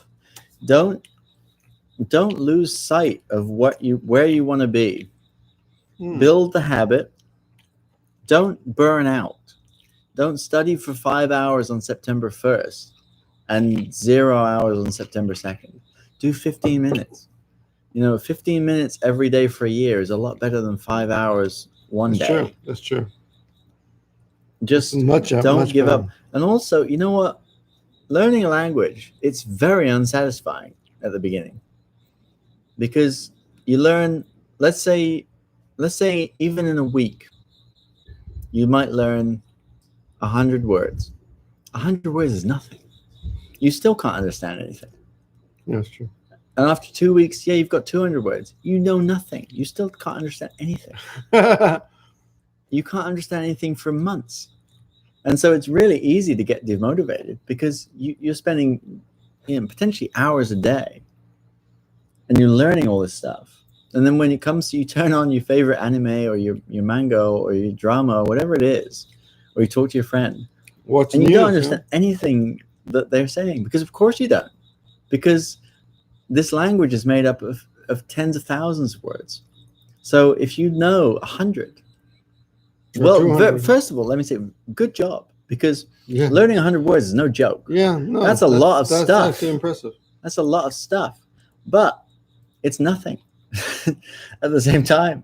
Like you need to do that. You need to do the 100, but you need to do that a lot of times before it gets you anywhere. It's like, if you were trying to learn how to play the guitar and you learn the A chord, great, that's fine. But you can't play anything. You can just play the A chord. Yeah. You need to learn, a lot of other chords. And then you need to learn about rhythm, about arpeggios, about scales, about all this kind of other stuff. There's a lot more to it. But if you give up because after 100 words you couldn't understand something, then you're never going to get anywhere. Just don't give up. I'll tell you what, I speak what I would describe as fluent Japanese. And other people might disagree. I give you that. But I couldn't do that the first month I was learning it. I couldn't do that the first year I was learning it. Speaking to people fluently came probably after, 3 years. But I never stopped learning. If you stop, then you're stuck at the place you're at right now. Are you happy with the place you're at right now? Even now, I'm not happy. If you're happy with the place you're at right now, then stop. That's fine. If you already, if you've got your favorite anime, let's say you're watching Kimetsu no Yaiba right now, and you can understand everything, then fine, stop learning. If that's all you care about is just understanding Kimetsu no Yaiba, then you don't need any more. But if you eventually want to go on to read, a book by Mishima Yukio or something, and then keep studying. Or if you want to work in a Japanese company and be able to properly apologize to the shacho when you make a mistake, you will make a mistake. Then keep studying. Or if you want to have a relationship with someone who lives in this country who doesn't speak English, then you're going to apologize a lot as well. So keep studying. It doesn't have to, but don't make it all boring. Don't make it all Genki. Don't make it all textbooks. Make some of it living Japanese, which is easy to do and easy to say when you're here. Mm-hmm. I can go to the convenience store right now and buy something and have an idle conversation with the cashier, which you might not be able to do if you don't live here. But what you can do is you can go to Netflix. But even that is valuable. Absolutely. Mm-hmm. But what you can do if you don't live here is you can go to Netflix and you can watch something, or you can go to a language learning app like Hello Talk, and you can have a conversation with a Japanese person. And you can do what you can in whatever your situation is. and you can improve your Japanese every single day. But don't let it atrophy. That's all I have to say on that. Here. That's all I gotta say. I would add that if you're struggling to find a topic, choose whatever you are interested in personally, because there are Japanese people who are interested in that personally. So if you're interested in mountain climbing, then look into mountain climbing. Look up those words, put those words into the YouTube algorithm, the search engine. Find those videos, watch those videos, contact those people, have a conversation with those people. If that's your passion, then go that way. That will help you. But be aggressive about it, because you know what? I understand that. I feel like trying to be passive about language learning, that's easy way to go. Just sit back and try to understand shit. But you will be much more successful if you're aggressive. Don't be passive. Be aggressive. I think that's pretty solid advice. In fact, I think I would have been much more successful if I'd been more aggressive about it. That's true. And I have been aggressive, but I could have been more. Like, I've actually on subways, I've actually gone up to people I don't know, and I say, "Hey, how do you read this? Can you read this kanji for me?" You know, not just to interact with them, but mostly just to answer the question, "How do you read this kanji?" Right? And you've heard about well, this hasn't happened to me too much, but about Japanese asking us, "Hey, can I practice my Japanese with you?" Or you've met those people. Practice their English? Oh, I'm sorry, Japanese. Yeah, I mean English. Yeah. Yeah, it happens from time to time, and that's really kind of bold, isn't it? Yeah. But I had a woman say to me, my first week in Japan, I'm sitting on the subway. She turns to me and she goes, "Can I practice my English with you?" And I said, "Sure. Yeah, go ahead." And I had like 20 words of Japanese under my belt, so.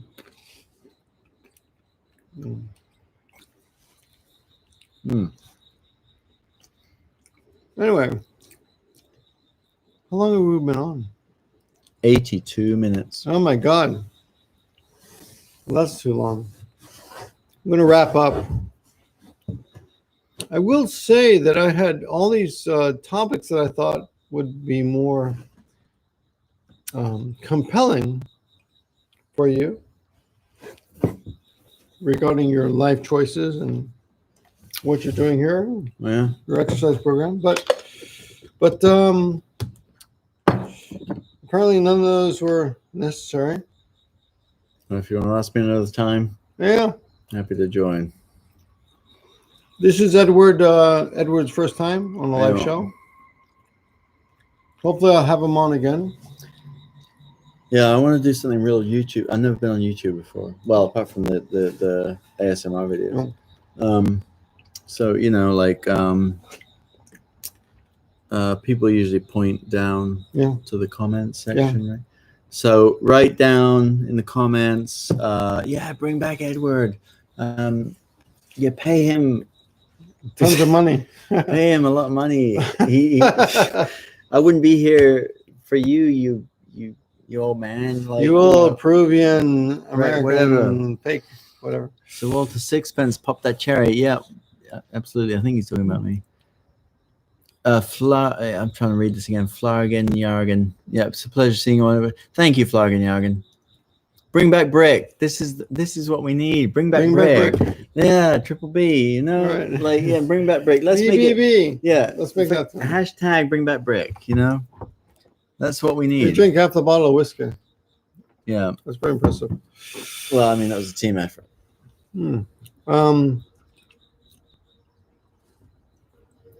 The guy knows his shit. He's young. He's dumb, full of you know how that goes. Maybe you don't. Do you know that joke? Full of piss and vinegar, is that it? No. Young, dumb, and full of cum. No.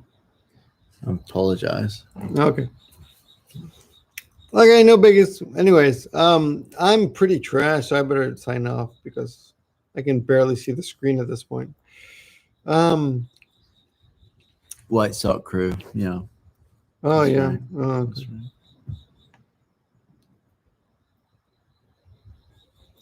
people who give a shit about White Sox. Okay. 明日明日仕事があるから仕事あるから残念世界一周ぐらいはあったら絶対に見たいです Okay. Thank you, Michael. Thank you, Michael Sanchez. I'm sorry about that wall that Trump is building is going to keep you out. But cool. Michael might already be in. Well, if you're inside, good. Yeah. All power to you. Tom 12 says tell a funny story. Go on, Victor. Tell a funny story. That's hard to do when you just directly ask like that, isn't it? Okay, I got a funny story that Okay. I should actually deserve its own video, but Oh, this is Omake. This is amazing, and you should all donate. How much you bench now, Victor? This is the important question. $100. How much? Who asked that question? Linus. I bench 105. 105. I haven't benched 105, but I benched 100 3 times, so I'm pretty sure I could bench 105. We're gonna get Victor live streaming at the gym. Probably. Well, maybe it's possible, but okay. So I think that's I'll keep this short. I think that's kilos, Linus. No one's Mm. bragging about 105 No, you know what? pound bench, are they? Huh? No one's bragging about 105 pound bench. Surely that's like 42 kilos. 105 pound kilograms? Pound. No, what's a pound? No, 105 kilogram? kilograms. Yeah, of course he's talking about Yeah, kilograms. of course I'm talking kilograms. Yeah. If he benched 105 I'm not even pounds, bragging about it, but for me, it was a personal. Okay, you know what? You guys have killed the mood, but I've got an amazing story to tell you. So next time, in fact, I'll you know what? If possible, I'll call you. And we'll try to do this together, because right. you don't know the story either. Okay. He doesn't know the story, but I got an amazing story for you. I, as you, am on tenterhooks. So we'll see. Yeah, Victor's trashed. I'm pretty trashed. Well, we bought this whiskey is gone now. Okay, half bottle, and all these are gone. I was gonna let you take that home, but I'll happily. I was gonna say take that home. Take the. I figure we eat half of these, but I'm sure I can use it for something. All right, guys. I apologize to Edward. I didn't. $1.49 from Tapia. Thanks, man. I appreciate that. generosity is. He actually donated 2 days ago. So, Tiger, your generosity is unparalleled. thank you, sir. for Thank you, sir. Thank you for your whatever you're celebrating today. No, seriously, like that's probably how much this whole video makes. You know, I mean, seriously, because I said the F word a couple times, or 3 or 4 times. So this video is effed. So if you want to show your appreciation for this video, you can just send $1 or not. Okay. Anyway, hey, thanks to everyone who jumped. Generosity. Oh my God, Flying in. Kazem. $5 US. These are good dollars. These aren't these Australian dollars that were coming, these Canadian dollars that were coming out. These are high quality dollars. These are Trump dollars. I mean, I'm a British man saying this, but look, the reception of these are Trump dollars. Goku donates $5. Does he? Where's Goku's dollars? They're all up here. So. Oh, what did I hit? Oh shit! We're looking up a word. We're in the dictionary. What happened? I don't know. Oh shit! I think I might have actually turned this one. This is technology. Okay. Oh, there we go. Okay. Oh my God! The dollars are flying in. And again, these are good. These are good dollars, dude. Someone send some British pounds. You know, what? the hell is that? 200 yen. Okay, now we're talking some legit All right. currency. There's a drink. You guys are crazy. No, that's gonna pay for my family chiki. Family chicken is the best. What's that? What is a sec? I don't know. Is that Swedish? I'm gonna guess what it is because this will be fun. Okay, let's both guess Swedish, what Swedish. Yeah. Swedish. Let's both guess what SEX stands for. Dude, SEK. stop tapia. Swedish excellent kroners. There you go. What do you think? I'm really drunk. I don't know. I'm 9. I would love 59 of those. I'm so drunk. I'm looking for my watch, and I don't have a watch. Look, there's no watch. Well, the time's written right there. It's 23:10. I know, but I'm still looking for my watch. I had a This great tiger would not stop giving you $1.49. Dude, thank you so much. If you keep the stream going, that's unlimited money. Well, I'm sure Lawson Hot eventually- Chicken is better. Bank 18 coming What in with the the hell? controversial Oh my five God, £5 from London. Raz Al Ghul said as he donates £4.99. That's a weird thing. He's coming in with some kind of a like Marks Ra's and al Ghul Spencer's marketing. That's Batman's enemy, so kind of doubt. Yeah, I'll donate the other penny. All right. All right. After the stream's over, I'm going to give the other penny. Give us the story. We paid goes for on it. and on. I'm speaking the voice of Linus. $10 US. Oh my Linus has God. paid you enough money to give the story. Come on. Okay, here's a story. Okay. This is you don't deserve this story because it's actually worth much more than this. But Okay. I'll make another. video. Everyone apart from Linus, cover your ears. Okay, so like this is an amazing. Oh my God, what is that? Another $5? That's $5. PB, thank you very much. Can you guys try serially subtracting 7 starting from 100? I believe I can do it. 93, 85. You've already messed up. It was All right. 86. What was it? 86, 79, 72, 65, 58, 51, 64, 57, 51. No, I'm lost. 44. Oh my gosh, it's harder than you think, isn't it? Yeah. But at least I didn't mess it up on the second one. 44. After 44, it's going to be As bad 37, as me. 37, 30, 23, 16, 9, 2, minus 5. How do I do? That's pretty good. How do I do? think you I did mess it. up somewhere in there? I paid attention. I think You paid attention. Well, you were yeah. paying attention when you said 85. No, I wasn't. Yeah. Keep going. Oh, 200 yen from the J Vlog. Thank you very much from Osaka. I think he's in Osaka. Thank you from Osaka. I'm going to go to Osaka in December. No, in October. Please buy me a drink. The J Vlog. I will give you the money. So Victor's going to give me the money, J So Vlog. you- Don't worry about it. so you don't. Oh, wow. Jesus Christ, this is great. Okay, Maybe there's a thank you. Star Wars reference from this gentleman. I'd like to show him my phone case at this The point. force is still strong 0 with you. I'm a big Strong Wait, I 0. Yeah, but I have a Star Wars We related. drank our strong 0s before. Yeah. I have a I can't get that out of my pocket. I have a R2D2 phone case. I've as never you can had see so right much here. economical. This I'm is, like, oh my I God. love Star Wars. Okay. 99 cents. That's funny, Tiger. Now I think you're trolling us. Bank 18. Let us know when you're in Osaka. I'll buy you a beer. I will. I don't know how to let you know that. We'll make a video before you go out. Okay. Okay, so here's a story you do not deserve because it's still People not have worth. paid good money for this. Yeah, but if the story is good, please give Victor more money. If it's terrible, Here's the then story. Try and withdraw the money that you sent. yeah. if you can do that. you can ask for a refund. Ask for a Here it comes. refund. Okay, so about 3 months ago, I was doing kettlebells. So I was doing. Can you guys see me? I was doing these kettlebell exercises. I'm gonna I shift was out swinging of the way. kettlebell forward like this, back and forth. And there was one day when the weights hit my testicles in the back here. And I didn't think much of it because it hurt a little bit, but it didn't hurt that much. I'll be honest, it hurt a little bit, but didn't hurt that much.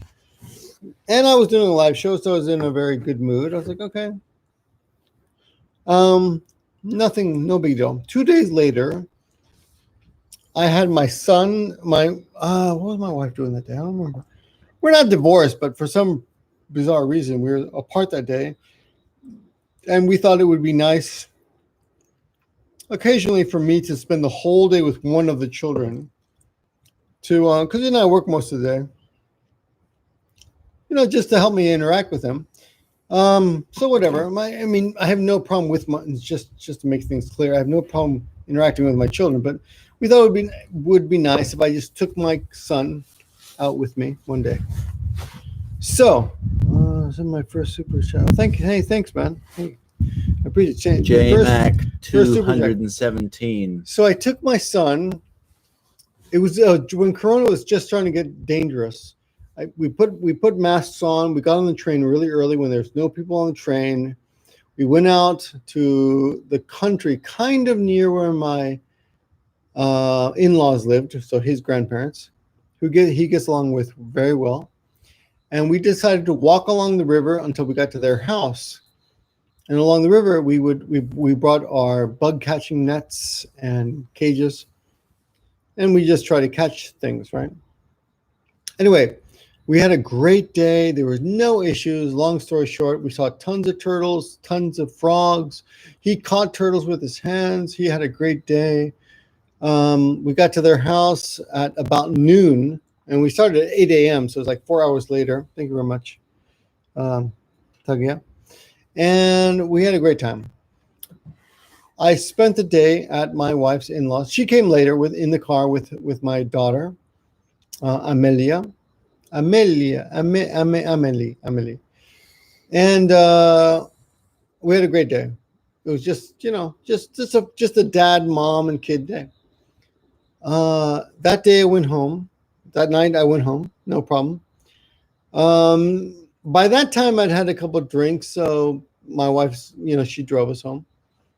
I wasn't trashed or anything, but I got into bed and I went to sleep with everybody. Nothing special. Probably went to bed with them, which is probably 10 p.m., which is when you have kids, you got to go to bed with the kids. You get up early and take advantage of that time. Anyway, so I got up. I got up at 4 a.m. with a shooting pain in my lower groin area. Okay, and where is the lower groin? My groin. I'm sorry. That's a good point. My groin area. And I wish I had a lower groin. I've barely got upper groin. At first, I didn't think of anything. I just thought, oh, well, this is weird. I didn't think anything. But my father is a mortician, as you guys know, and he's also a medical doctor, and he knows shit. So I called him and I said, I got this pain in this area, and he said, sounds like you got a hernia. You better get to the hospital quick because that hernia is cutting off the blood circulation to your testicles, and that's going to damage your testicles. So that's bad. That's going to be a major operation. You're going to have to cut your colon and reconnect it. It's a big pain in the ass. So get to the hospital. So I said, okay. So I wake up Yoko, who's sleeping. I said, honey, I'm in really bad pain. And I was in horrible pain. I was in bad pain. Mm. I was like someone who just kicked me in the balls kind of pain. So I wake her up and I said, I'm going to the hospital. She's like, okay. So I walked to the hospital by myself. It's 15 minutes away. That's how close I live to the hospital. It's right by the gym. Uh-huh. Do you know that? There's a hospital. Yeah, right behind the. Yeah. So I walk to the hospital. I get there, and I fill out some paperwork. And then the doctor peeks out and realizes that I'm a man and says, oh, I can't treat him. And I'm like, why? She's like, because I'm a man and because I'm a woman and I don't want to like look at your privates and shit. Because they would have to, my father, it's a suspected hernia, right? So she said, I don't want to have to look at that stuff. And it's a beautiful young woman, by the way, just so you know. What I missed out on. They said, come back, and it's 5:30 right now. They said, come back at 8 a.m. So I'm like, God damn it. So I stumble home like a drunk because I can barely walk. And I get home, and as soon as I walk in the door, did I tell you the story? No. As soon as I walk in the door, I rush to the bathroom and throw up hard. Like I just throw up everything in my stomach. And I stay in the bathroom and I vomit for the next few minutes. And the vomiting makes me feel better. But I know I can't go there to the hospital for another 2 hours now. So I'm just waiting it out, right? I'm just waiting it out. I go in the shower and I take cold showers and I just try to get rid of the pain. It's so painful. Every once in a while, I'm throwing up. I don't know if you've ever been in such pain that you've thrown up before. Never. I've never been in this kind of pain. And the thing is, I don't know what's wrong with me. I think it's my hernia, but just my whole nether regions are just in a dull sense of pain. It's not even a sharp pain. It's like somebody's continuously pressing their fist into your groin. Finally, I go to the hospital. The guy runs an MRI on me. Some kind of no, it's a sound. It's what for babies. Ultrasound. He does an ultrasound on me, and he's like, "Oh, I think this is broken, because it seems like nothing's alive down there. We're not getting any pulse at all."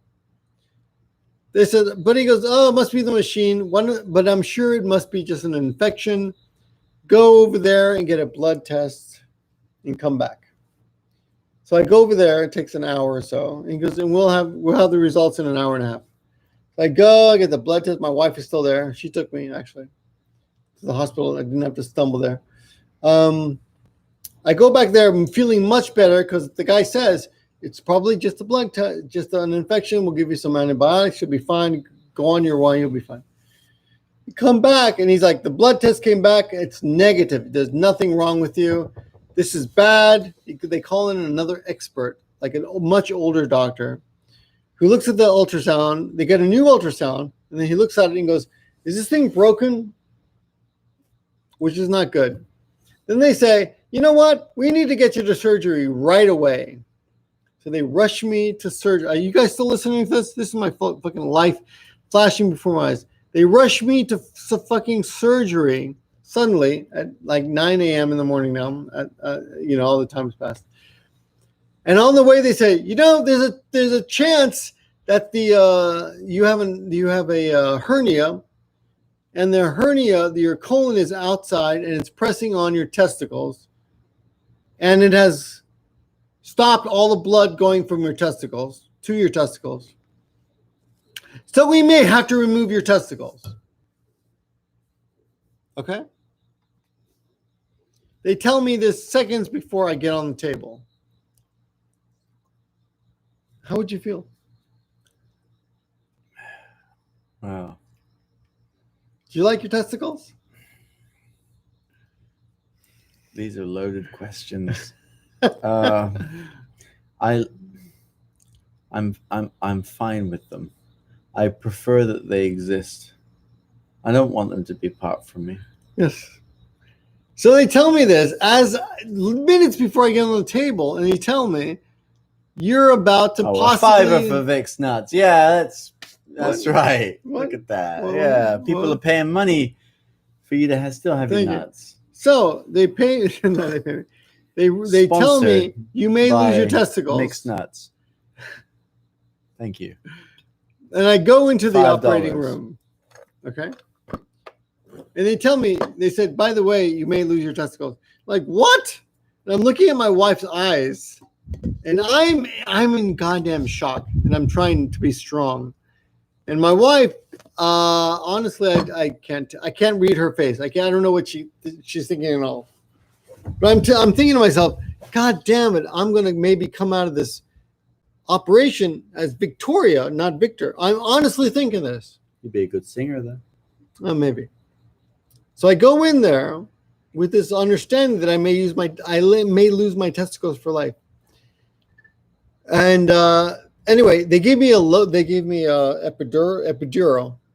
You know what that is? Like giving birth, kind of. Yeah. So they give me basically an epidural. They knock out my feelings from the waist down. They put it in the back of my. They put a shot in the back of my spinal cord, and they take away all the pain. Okay, and they start operating. I can't feel a fucking thing, but I'm awake. I'm alive. And I'm listening. They got this fence up so I can't see what they're doing. And I'm listening to them talking as they cut me open. And they're like discussing the situation of my testicles. And they have a woman doctor and a man doctor. And the woman doctor's like, I don't know. These look kind of bad. Maybe we should just remove them. And the guy doctor says, no, I think if we just flip them over, they'll be okay if we just let the blood get back to them. Flip them over. Yeah, because apparently the hernia had come out and had squished them and turned their situation to the point where they weren't getting any blood. So they were both suffering from necrosis, which is basically means dead cells. Are your testicles inverted? No. Well, they were being inverted by the pressure of the. Okay. Does that have any implications? Well, I've had 2 children, so obviously they were. That was pre-necrosis. Yeah. Well, since then I've tested them out and they're okay. I mean, no. Just he's jumping ahead, but to save you the. I know you're all everyone's concerned about the concerned, but everything's fine. Sperm quality. My sperm quality is fine. Yeah, so, good. But at the time, which I was, you kill the suspense there, but that's all right. It's a live show. So at the time, his testicles may be let's inverted. go back. We don't know. Oh my God, let's go back in time. Oh my God, let's just take out his testicles, says the woman doctor. And the guy doctor says, no, that would be sad if he had no testicles anymore. So let's just flip them over and maybe the blood will go back. And if that doesn't work out, we can come back a week later and remove them, which is what he actually said. And I, being awake during this operation, say to them, arigatou gozaimasu. Just thank you. Thank you very much, because I'm listening to this conversation. And then they realize, oh yeah, this guy's awake right now as we're doing this. So they do not remove my testicles. Thank you very much, Tagia Tapia. I guess my testicles are worth $2. Okay. They do not $1 per testicle. They do not remove my testicles. What they do though is they take each testicle and they using some kind of medical thread, they tape them to a side of each ball sack to make sure that they do not move anymore, so that even if the colon comes out and squishes them, they will not suffer. I don't know how exactly they figure that out, but they figured that out. So they sew me up. I cannot feel my legs for the next 8 hours or so, but eventually I can. I stay in the hospital for 3 days, and I have a horrible time with a bunch of old people who are almost all dying, and I think one guy actually died.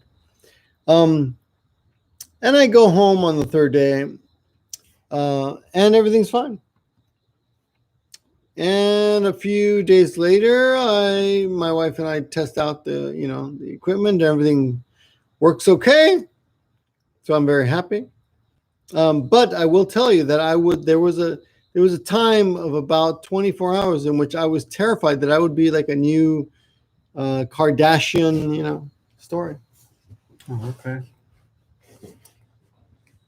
And I got to tell you that I never felt more alive than when that was over. So how much of your identity is wrapped up in your testicles? Oh, lots, apparently. Oh, that's interesting. Yeah. Okay. Oh, yeah, I thought about that. No. I mean, I kind of feel like that's maybe a condescending question, but actually, I'm trying to condescend, but you won't accept it. No, but actually, as this was happening to me, I'm thinking, how much of my personality is tied up in my, genitalia? And I got to tell you, a lot of it is. I've done very well with this genitalia, and it would be very hard for me to go forward without it. So, yeah. It'd be very hard for you to get hard. Yeah. Yeah, that too, actually. Yeah. Okay. Without testicles. This is the $32. I hope that was worth $5 to Linus. There's a little bonus. Okay. So 1 week later, I go back to the doctor, And when he was telling me the news about the testicles, I was like, oh my God. Oh no. And I was kind of panicking. And I was almost crying. But it wasn't like a sobbing crying. It was like just a tear leaving my eye. Like the worst kind of cry. Like, oh my God, I'm so sad. I can't control this. This tear is leaving my eye because I'm about to lose my testicles. And there was one for each testicle. Two tears. So the week later, I go back for a checkup, and I tell the guy, the doctor, I said, hey, I got to apologize to you about last week because you told me, that it wasn't such a big deal, that if I lost my testicles, I would be able to get injections, testosterone injections. So that's actually what they do. Because I said, in front of my wife, I said, you mean I can't have sex anymore? He goes, no, you can have sex. You just got to come back every month to get a testosterone injection. I'm like, I don't want that. That's weird. But I was, panicking. So I told the doctor this. I said, a week later after my operation, I said, I want to apologize about last week because maybe I overreacted. I know you said it wasn't a big deal. I would just get an injection, but I was, personally, I was panicking. And he said, no. It was a big deal. That's what he said. He was just saying that to help me feel better. He was like, oh no, I didn't want you to feel so bad. So I was trying to say it wasn't a big deal. But actually, it was serious. He said, if you lose your goddamn balls, which I was about to, it's a pretty traumatic experience. I'm sure. Yeah. So I was, I felt a little justified in being a pussy about the whole thing. So I'm reading the comment here. Did the doctor recommend against kettlebell workouts? No, he didn't even know. I don't think it ever even came up. And I still do them. I'm just a lot more careful. Try not to hit yourself in the nuts with them. But the thing is, now my nuts are actually physically glued to each side of my sack. So have you noticed any physical difference? No, everything works fine. Everything works fine. Yeah. Okay. I have I've tested the equipment and everything works fine. Okay. Which is good. Thank you very much. Some number of Australian dollars. This is how you do it, guys. From Hugh Janus. Hugh Janus. I know that guy. But that's but it says from Hugh Janus, but the post is from Jake Lucic. Well, he has a Hugh Janus, obviously. I've only just realized that Hugh Janus is what it is. Hugh Janus. Thank you, Hugh. Hugh Janus pops into the comments once in a while.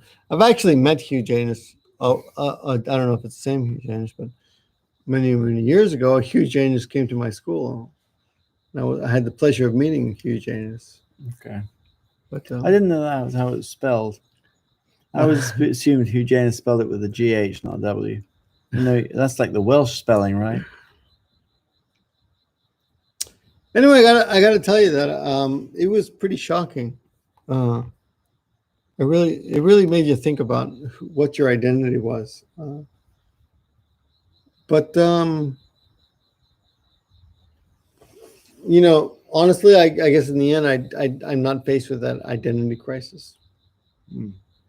So I'm quite happy being satisfied, being a shallow, sperm-producing male being. I wouldn't want to be anything else. But and I mentioned this for another reason that I think is interesting. There have been a few famous or pretty well-known Japanese celebrities who have had prostate cancer, and they thought, no, I could get treatment, but if I get treatment, I will no longer be able to have sex, and I'd rather die. And they died. They actually chose death, and they actually successfully just died. And when I heard those stories, I thought, that's stupid. And I still think so. I mean, if it came to the point where you asked me, would you like to live a few more years and not be able to have sex anymore, I'd be like, okay, yeah. I mean, if that's the choice, it's not ideal, but I would take it over death. I would choose most things over death. Yeah. So, but some people wouldn't, apparently. Well, like you can have more. You can't have a lot of sex after you die, right? No. So I mean, Very little, and I you're think usually if- not even there to enjoy if it. the option is between 0 sex and death, then the option is between 0 sex and 0 sex in the kind of how much sex can you have question. Mm. So you may as well be alive and have no sex rather than dead. In either situation. But if you're alive and you have no sex, you might feel bad about it. Any questions here? Can you see? Let's have a look. I Yeah. brought the wrong glasses for this. Simon, he's talking to Raz Al Ghul. You should pop Oh, down right. to my streams. That's right, Raz Al Ghul. You should pop over to Simon's Simon. stream every now and again. Simon's cool. He's got a live stream every Saturday night. I'm gonna check out Simon's stream. Oh, that's not your mouse cursor. No, That's a bug that's on a there. bug. Okay, there's a bug on There's the actually a screen. bug on the computer, confusing us. Apparently, Sig 442's ball sack. No, his balls. Sorry, I don't mean to misinform anyone. His balls are stitched to his ball sack. Yeah, Save me them. too. That's what's happened to me. Okay, we're going. Oh god, I scrolled down the wrong thing. So right here. Okay. And there was a question. I saw my name. Let's scroll up and see the Right questions there. for me. Right there. Come on. Right there. Where is it? I can't see it now. I'm sure I saw my name before.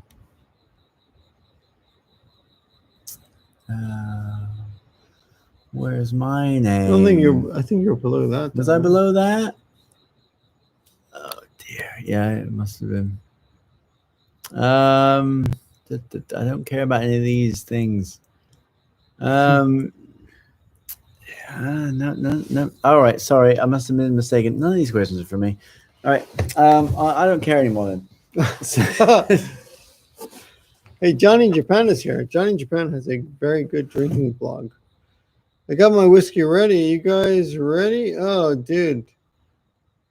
You're really late because we drank a whole half bottle of whiskey. Yeah, it's half gone. It's a good job. Yeah, thank you. I don't mind drinking whiskey if it goes down well. I want to thank you all you guys for hanging out with us tonight. Edward, it can be seen on my videos on ASMR Japan. We drink one more for me, huh? Okay, one more, last one, little drink. Just a moment. Kazem has referenced me personally, Okay, sure. so I'd like to pull it out. Pull it out. Brik, he's calling me, which I've accepted. It looked like you were in heaven at the salon yesterday. I watched the whole thing. Thank you for watching that. It was so I've been to 3 different barbers since making videos with Victor, and I had a wonderful time at each of them. But going to Barber 88 was a different experience entirely. It was. So what you may not have you won't have seen before the camera started rolling. There was a long conversation about what I wanted. He spoke extensely. Yeah. It was They had a long conversation. Yeah, with a long conversation. So it was very. I wanted to get it, but I was just setting up the camera. So Yeah. it takes a long time to set up all the cameras. So that was that right there is peace of mind. But the service he provides is exceptional. If anyone has an opportunity, if you're either in Japan, especially if you're in like Aichi, Mie, if you're in the Chubu area and you can get down to Barber 88, definitely recommend it. His prices do not match up with the service he provides. He could be charging double and people would still say it was a steal. Yeah. It was, terrific. He's less than $50 US. Mm. Okay. Absolutely. I think he's Absolutely. 40. I think he's Please, if you have a 4,200 yen Japanese, but he should raise his prices, and I've asked him to raise his prices actually. If you have a chance, go there. If you don't have a chance to go there, then just put in Barber 88 into the search bar at the ASMR Sounds of Japan channel, and there are plenty of videos of him. Please watch mine though, because because I don't want to be one of these low-ranking, like, I want to be the top video on that channel. I don't profit from it, but I have an ego. Okay, so please go and watch that 10 times. Thank you. That's all I have to say. I don't actually quite get that because I'm not the usually the model, but quite a few models have told me the same thing. They want to be the top. Well, you can tell them to piss off because I'm going to be the top. There you go. Well, actually, your video is so my videos get from 14 to 19.8 thousand views in the first 24 hours. Okay. Your video got 19.4, which is right up there at the top 5%. We're not happy with top 5% viewers. So go over to ASMR Japan. Close this window. youtube.com/ASMR Japan and check out the last video, which is featuring Edward and Barber 88. Yeah, thanks a lot. Yeah, Brik achieving ASMR fame is an inspiring story. That's right. That's right. Because, I mean, the sound of my voice is so irritating to so many people. Really? The idea, no, I'm sure it's irritating to me. Sure. The idea that any sounds associated with me could be relaxing or peaceful to any people is a great comfort. Please go. How do you balance work, family, and personal life? Family and work goes well, but not much personal life or friendships. You give up on personal life if you have a family. I don't That's have what a family. Yeah. That's what I do. I just give up. What I've done is I've put little to no effort into work. I just turn up. And then the family, I don't have one in this country. So I'll contact my family in the UK, but it's, that really doesn't take up a lot of your time, right? I mean, even if you speak to them every week for an hour or something, that's an hour a week. So personal life can really take the forefront. Mm. But that's not really the path to a satisfied life, probably. If you neglect any of those areas, then you're probably going to regret it, and as I will. So, for example, I have a young niece who I've only been able to meet twice up to this point, which is a great shame because she's back in England, and she's only small still. So even when we speak on Skype or whatever it is, it's not really. It's not really the same as it would be if I was able to. I can't play with her. Right. I can talk, but she's got her own motivations. She's got her own decision whether to listen or not. Yeah, and my family, my brother or my mother or my sister-in-law, they'll listen when I talk, but you can't expect that of a child. And so when I go back, I mean, when I do go and visit, I don't know how. I mean, for me, the relationship is what it is. I mean, clearly I love her as an uncle, but whether that relationship exists on her end, I don't know. So yeah, I mean, don't neglect any of those areas. I mean, trying to balance work, family, and personal life is a problem you're going to have wherever you are. Yeah, regardless of what you do. I think in some ways, you could argue that it's easier to balance them if you live away from your family. But that's only because it's easier to neglect one of those areas. Yeah. I think I talk to my parents 4 times a week on Skype. That's very good.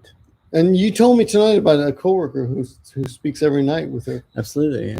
And I think that's bizarre. I'm like, every night? That's a bit too much. But yeah, I've got a friend who speaks pretty much every day to his family, which I mean, That seems crazy to me. I don't know what I would say to my family Yeah. every day. I mean, maybe they have things to say, but I don't know if a kind of a conversation's worth of excitement happens in a day of my life. I'd like to go Eddie Brik, aka Venom. Yep, I'll take that. The Brik, like the Rock. Yeah, I'll take it. The People's Elbow. Yeah. Do you smell what the Brik is cooking? I don't know when I became the Rock, but I'll take it.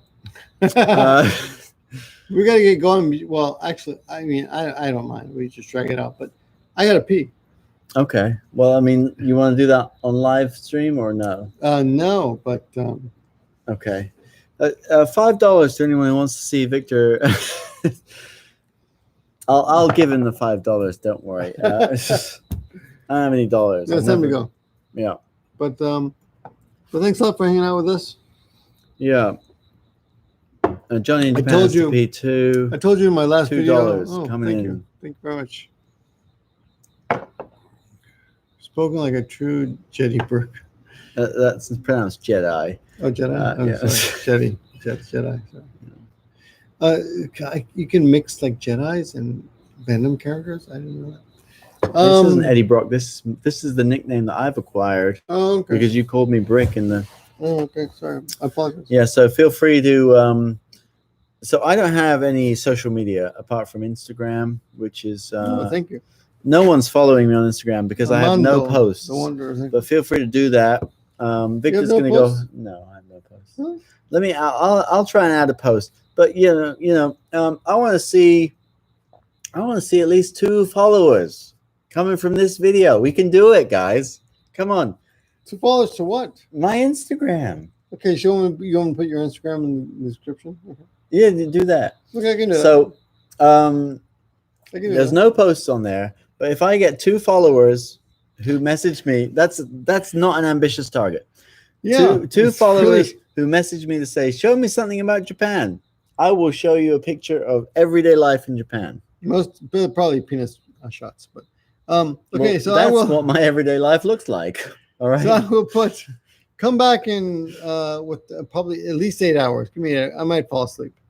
Give me 8 hours, and I will put a link to his Instagram in the description, and you will be obligated to follow it. Obligation. And then he will start up. He will become active there. Yeah. But it does exist. It exists already. What is it? it? Do you remember the name? What? Your Instagram. Well, I remember the name because it's my name. Oh. I remember my own name. My name it's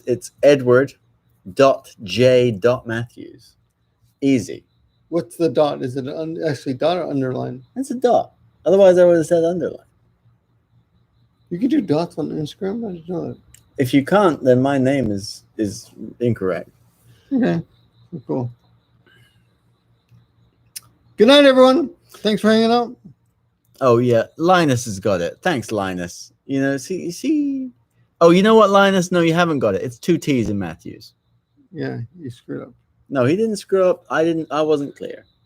It's always get 2 T's. Linus, in I'm Matthews. looking forward to hearing you from It's you, always Linus. It's always We're 2 gonna T's have- in. It's not always 2 T's. It's pretty much. That's biblical, but if I've you never speak- seen 1 2. You speak to Matthew from like France or something. It's like IEU at the end of it. There's people from all over the world.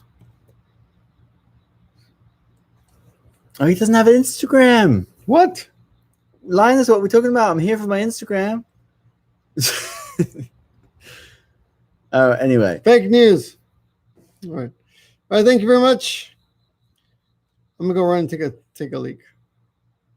All right. I'm gonna avoid watching that. Yeah. Thank good you. night. Good night, everyone. Goodbye. I don't even know. Oh, my battery's almost dead too. Just time because the battery.